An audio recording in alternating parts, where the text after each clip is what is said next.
నమస్కారం, ప్రైమ్ 9 కి స్వాగతం.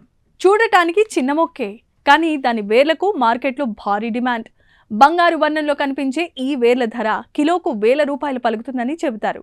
అరుణాచల్ ప్రదేశ్ ఎత్తైన కొండ ప్రాంతాల్లో సహజంగా పెరిగే ఈ అరుదైన ఔషధ మొక్కను స్థానికంగా మిష్టి తీతా లేదా మమీరా అని పిలుస్తారు. సాంప్రదాయ వైద్య విధానంలో జ్వరం నుంచి జీర్ణ సంబంధ సమస్యల వరకు అనేక రకాల అనారోగ్యాలకు దీన్ని ఉపయోగించిన చరిత్ర ఉంది. అంతేకాదు ఈ మొక్కల్లో ఉండే బెర్బెరైన్ అనే పదార్థంపై ఆధునిక వైద్య పరిశోధనలు కూడా ఆసక్తి చూపిస్తున్నాయి.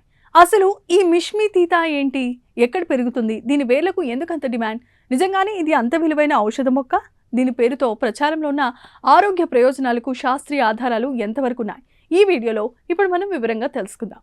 భారతదేశంలో ఈశాన్య ప్రాంతాలు జీవ వైవిధ్యానికి పెట్టింది పేరు.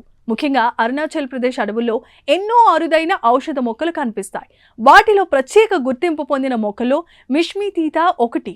దీన్ని కొన్ని ప్రాంతాల్లో మమీరా అని కూడా పిలుస్తారు. సాధారణంగా కోప్టిస్ తీతా అనే బొటానికల్ నేమ్స్తో గుర్తిస్తారు. ఈ మొక్కలో అత్యంత విలువైన భాగం దాని వేరు లేదా రిజోమే. పసుపు నుంచి బంగారు వర్ణంలో కనిపించే ఈ భాగం కారణంగా కోప్టిస్ జాతికి చెందిన మొక్కలను సాధారణంగా గోల్డ్ థ్రెడ్ అనే పేరుతో కూడా వ్యవహరిస్తారు. మిష్మి తీతా సాధారణమైన మైదాన ప్రాంతంలో విస్తృతంగా పెరిగే మొక్క అయితే కాదు. ఇది ప్రధానంగా అరుణాచల్ ప్రదేశ్ మిష్మి హిల్స్ ప్రాంతంలో బలమైన సంబంధం కలిగిన అరుదైన ఔషధ మొక్క. చల్లటి వాతావరణం, అధిక తేమ, పర్వత అడవులు వంటి ప్రత్యేక పరిస్థితులు దీన్ని సహజ పెరుగుదలకు అనుకూలంగా ఉంటాయి. ఎత్తైన కొండ ప్రాంతాల్లో చెట్ల నీడలో తేమ ఎక్కువగా ఉండే అటవీ నేలలో ఈ మొక్క పెరుగుతుంది. ఇలాంటి ప్రత్యేకమైన హబితాత్ కారణంగా దీన్ని పెద్ద ఎత్తున సహజంగా సేకరించడం అంత సులభమేమీ కాదు. మిష్మి తీతా వేర్లు తీవ్రమైన చేదు రుచిని కలిగి ఉంటాయి. ఈ మొక్కపై ఆసక్తికి ప్రధాన కారణాల్లో ఒకటి బెర్బెరైన్ అనేది కోప్టిస్తో పాటు మరికొన్ని మెడిసినల్ ప్లాంట్స్లో కనిపించే సహజమైన పదార్థం. దీనిలో anti micro biological anti inflammatory లక్షణాలు ఉండొచ్చని వివిధ ల్యాబొరేటరీ ఫార్మాకోలాజికల్ స్టడీస్ పరిశీలించాయి. అయితే ఇక్కడ ఒక విషయాన్ని మనం గుర్తుంచుకోవాలి. ఒక మొక్కలో ఫార్మాకోలాజికల్ యాక్టివ్ కాంపౌండ్ ఉందంటే ఆ మొక్కను నేరుగా తీసుకుంటే అన్ని వ్యాధులు నయమవుతాయని అర్థం కాదు. దాని effectiveness, dosage, purity, side effects వంటి అంశాలకు వైద్యపరమైన పరిశీలన అవసరం. మిష్మి తీతా ప్రత్యేకత ఆధునిక పరిశోధనలలో మొదలైందైతే కాదు. అరుణాచల్ ప్రదేశ్లో స్థానిక సమాజాల సాంప్రదాయ వైద్య పరిజ్ఞానంలో ఈ మొక్కకు చాలా కాలంగా స్థానం ఉంది. జ్వరం, కడుపు సంబంధ సమస్యలు, కొన్ని ఇన్ఫెక్షన్స్ వంటి ఆరోగ్య సమస్యల కోసం దీని వేర్లను సాంప్రదాయబద్ధంగా ఉపయోగించినట్లు ఎథనోబొటనికల్ రికార్డ్స్ పేర్కొంటాయి. ముఖ్యంగా మిష్మి ప్రాంతంలో దీనికి ఉన్న సంబంధమే మిష్మి తీతా అనే పేరుకు కారణమైంది. తరతరాలుగా అడవుల్లో లభించే మొక్కలు ఔషధ లక్షణాలను గుర్తించి ఉపయోగించడం అక్కడి ఇండిజీనియస్ నాలెడ్జ్లో భాగంగా కొనసాగింది. మిష్మి తీతా గురించి ఇంటర్నెట్లో వెతికితే మలేరియా, టైఫాయిడ్, క్యామర్లు, డయాబెటీస్ నుంచి కంటి వ్యాధుల వరకు ఎన్నో సమస్యలను నయం చేస్తుంది అనే క్లైమ్స్ కూడా కనిపిస్తాయి. కానీ ఇక్కడ చాలా జాగ్రత్త అవసరం. ట్రెడిషనల్ యూస్ను క్లినికలీ ప్రూవెన్ ట్రీట్మెంట్గా భావించకూడదు. మలేరియా, టైఫాయిడ్ వంటి వ్యాధులు సరైన డయాగ్నోసిస్, ఎవిడెన్స్ బేస్డ్ మెడిసిన్స్కు అవసరమయ్యే తీవ్రమైన ఇన్ఫెక్షన్స్. అందువల్ల మిష్మి తీతా లేదా మరే ఇతర హెర్బల్ ప్రిపరేషన్స్ను వైద్యులు సూచించే చికిత్సకు ప్రత్యామ్నాయంగా ఉపయోగించడం ప్రమాదకరమే. అయితే బెర్బెరైన్లపై ప్రపంచవ్యాప్తంగా పరిశోధనలు జరుగుతున్న మాట అయితే వాస్తవం. బ్లడ్లో glucose regulation, lipid metabolism, inflammation, gut microbiome వంటి అంశాలపై బెర్బెరైన్ ప్రభావాన్ని వివిధ స్టడీస్ పరిశీలించాయి. దీంతో సప్లిమెంట్స్, హెర్బల్ మెడిసిన్ రంగాల్లో బెర్బెరైన్ ప్రత్యేకమైన కమర్షియల్ ఇంట్రెస్ట్ ఏర్పడింది. కానీ ఒక ప్యూరిఫైడ్ కాంపౌండ్ పై జరిగిన రీసెర్చ్ ఫలితాలను నేరుగా అడవులో లభించే రా హెర్బ్కు వర్తింపచేయటం సరికాదు. అందుకే ఆరోగ్య ప్రయోజనాల విషయంలో సైంటిఫిక్ ఎవిడెన్స్ను విడిగా పరిశీలించాల్సిన అవసరం ఉంటుంది. ఇప్పుడు అసలైన ఆసక్తికరమైన విషయం ఏంటంటే ఈ చిన్న మొక్క వేర్లకు ఎందుకంత విలువ.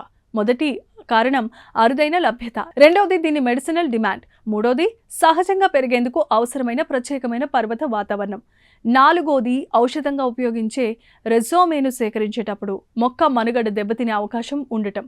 క్వాలిటీ, ప్రాసెసింగ్, సోర్స్, సప్లై ఆధారంగా డ్రైడ్ రూట్స్ ధర భారీగా మారవచ్చు. మార్కెట్లో కిలోకు కొన్ని ₹1000 పలికే ఉత్పత్తులు కనిపిస్తూ ఉన్నప్పటికీ ₹3000 నుంచి ₹9000 అనేది స్థిరమైన అధికారిక ధరగా భావించకూడదు. ప్రాంతం, నాణ్యత, ప్రాసెసింగ్, లీగాలిటీ ఆధారంగా ఈ ధర మారుతూ ఉంటుంది. ఒకప్పుడు స్థానిక అవసరాలకు పరిమితంగా ఉపయోగించిన ఈ మొక్కకు కమర్షియల్ డిమాండ్ పెరిగితే మరో సమస్య మొదలవుతుంది. అదే ఓవర్ హార్వెస్టింగ్. మిష్మి తీతాలో ప్రధానంగా వేర్లు, రిజోమేస్ కోసం మొక్కను సేకరిస్తారు. వాటిని అధికంగా అడవుల నుంచి తొలగిస్తే సహజ పాపులేషన్ తిరిగి కోలుకోవటం కష్టతరం అవుతుంది. దీనికి తోడు హ్యాబిటేట్ లాస్, అడవులపై పెరుగుతున్న ఒత్తిడి, నియంత్రణ లేని సేకరణ వంటి కారణాలు కూడా అరుదైన మెడిసినల్ ప్లాంట్స్ పై ప్రభావం చూపిస్తాయి. అందుకే ఈ మొక్క కాన్సర్వేషన్ స్టేటస్ గురించి పలు బొటానికల్ కన్సర్వేషన్స్ స్టడీస్ ఆందోళన వ్యక్తం చేశాయి. ఇక్కడే కాన్సర్వేషన్స్ కు మరో మార్గం కనిపిస్తోంది. అడవుల్లో సహజంగా పెరిగే మొక్కలను మాత్రమే సేకరించకుండా సైంటిఫిక్ కల్టివేషన్ పెంచగలిగితే వైల్డ్ పాపులేషన్ పై ఒత్తిడి తగ్గించొచ్చు. మొక్కకు సరిపోయే temperature, moisture, shade, soil conditions ని గుర్తించి కల్టివేషన్ ప్రోటోకాల్స్ అభివృద్ధి చేయటం కీలకం. దీంతో ఒకవైపు ఔషధ పరిశ్రమకు రా మెటీరియల్ అందుతుంది, మరోవైపు స్థానిక ప్రజలకు లైవ్లీహుడ్ ఆపర్చునిటీస్ ఏర్పడొచ్చు. అన్నింటికంటే ముఖ్యంగా అడవుల్లో మిగిలిపోయిన సహజ మిష్మి తీతా పాపులేషన్ ను కాపాడుకునే అవకాశం ఉంటుంది. మిష్మి తీతా కథ ఒక మెడిసినల్ ప్లాంట్ కథ మాత్రమే కాదు, ఇది భారతదేశంలో biodiversity, tribal knowledge, traditional medicine, modern science, conservation ఈ ఐదింటిని కలిపే కథ. శతాబ్దాలుగా స్థానిక ప్రజలు గుర్తించి ఉపయోగిస్తున్న ఒక మొక్కలో కాంపౌండ్స్ పై ఇప్పుడు ఆధునిక సైన్స్ పరిశోధనలు చేస్తోంది.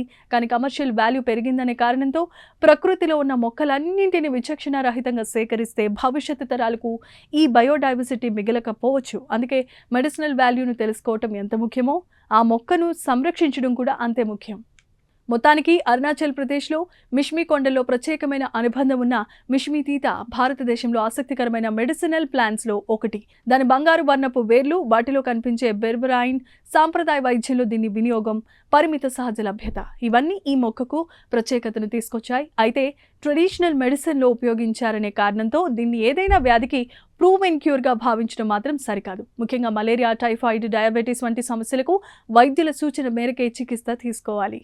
అదే సమయంలో ఈ అరుదైన మెడిసినల్ ప్లాంట్ అన్కంట్రోల్డ్ హార్వెస్టింగ్ నుంచి రక్షించి సస్టైనబుల్ కల్టివేషన్ను ప్రోత్సహించడం కూడా అత్యంత అవసరం. ప్రకృతి మనకిచ్చిన ఔషధ సంపదను ఉపయోగించుకోవాలి, అదే సమయంలో దాని భవిష్యత్తు తరాలకు అందించేలా కాపాడుకోవాలి. మిష్మి తీతా గురించి మీకు ఇంతకు ముందు తెలుసా? ఇలాంటి భారతదేశంలో అరుదైన ఔషధ మొక్కల గురించి మరిన్ని వీడియోలు కావాలా? అయితే వెంటనే కామెంట్ చేయండి. ఇలాంటి ఆసక్తికరమైన సమాచారాత్మక వీడియోల కోసం ప్రైమ్ 9 యూట్యూబ్ ఛానల్ను సబ్స్క్రైబ్ చేసుకోండి. నమస్కారం.